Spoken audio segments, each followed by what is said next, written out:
Hello parents. कल हमने discuss किया था कि छोटे बच्चों का हमें बुखार कैसे नापना है और कौन सा थर्मोमीटर बेस्ट है और किस कंडीशन में हम कहेंगे कि बच्चों को बुखार है। तो उसी सीरीज़ में अब हम आगे बात करेंगे कि बच्चों को अगर बुखार हो जाए तो आपको बच्चों का टेम्परेचर कैसे रिकॉर्ड करना है, कैसे उसका चार्ट बनाना है ताकि उसका इलाज सही हो सके।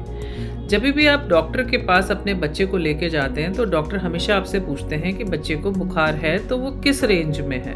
तो आपको ये रिकॉर्ड अगर कर लेंगे तो आपके बच्चे का इलाज सही तरीके से हो सकेगा, क्योंकि जो डॉक्टर्स हैं वो जो अपना डायग्नोसिस बनाते हैं वो आपके बताए हुए सिम्टम्स के हिसाब से प्लस आपके टेम्परेचर का पैटर्न जो आप बच्चे का बता रहे हैं उसके हिसाब से और उनकी फाइंडिंग के हिसाब से बनाते हैं। छोटे बच्चे बता तो सकते नहीं कि उनको क्या हो रहा है, तो आपको करेक्ट सिम्टम अगर आप देंगे, करेक्ट टेम्परेचर पैटर्न बताएंगे तो आपके बच्चे का इलाज सही तरीके से हो सकेगा। तो उसी में अगर हम टेम्परेचर चार्ट बनाते हैं और जब हम इलाज शुरू करते हैं तो भी टेम्परेचर चार्ट रखना बहुत ज़रूरी है, क्योंकि उससे ही आगे पता चलेगा कि आपके बच्चे को इलाज से फ़ायदा हो रहा है कि नहीं हो रहा है। अगर आप टेम्परेचर नोट करेंगे तो आपको खुद दिख जाएगा कि बुखार पहले इस रेंज में चल रहा था, 102-3 की रेंज में चल रहा था, अब 100 की रेंज में चल रहा है। इसका मतलब आपके बच्चे को फ़ायदा हो रहा है। और अगर आपका बच्चे का बुखार बढ़ रहा है तो आप समझ सकते हैं कि इलाज से फ़ायदा नहीं हो रहा और आप डॉक्टर के पास दोबारा जा सकते हैं। तो इसलिए टेम्परेचर चार्ट बनाना बहुत ज़रूरी है।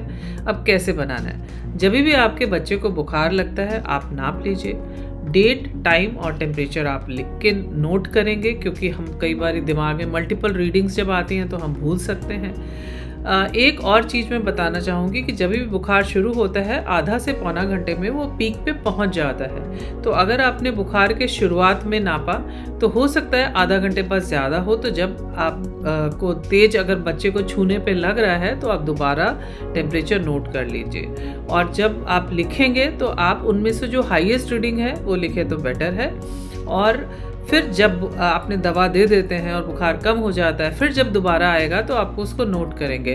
तो इस तरह से आपको डेट, टाइम, कितने बजे कितना फीवर था और क्या उस समय के आसपास का पीक टेम्परेचर था वो आपको लिखना है। तो इससे आपको 2-3 चीज़ें क्लियर होंगी। एक तो हर कितने घंटे में बुखार आ रहा है जो हाई जा रहा है, कितना हाईएस्ट जा रहा है और कोई पर्टिकुलर टाइम है जिस टाइम पे ज़्यादा हो रहा है। तो इससे हमें मल्टीपल चीज़ों का फ़ायदा होता है और आपके लिए बनाना एज अ पेरेंट बहुत ज़रूरी है, क्योंकि आप 24 घंटे बच्चे के साथ हैं और अगर आप बच्चे के सिम्टम करेक्टली डॉक्टर को बताएंगे तो डॉक्टर उसका सही तरीके से इलाज कर सकेंगे।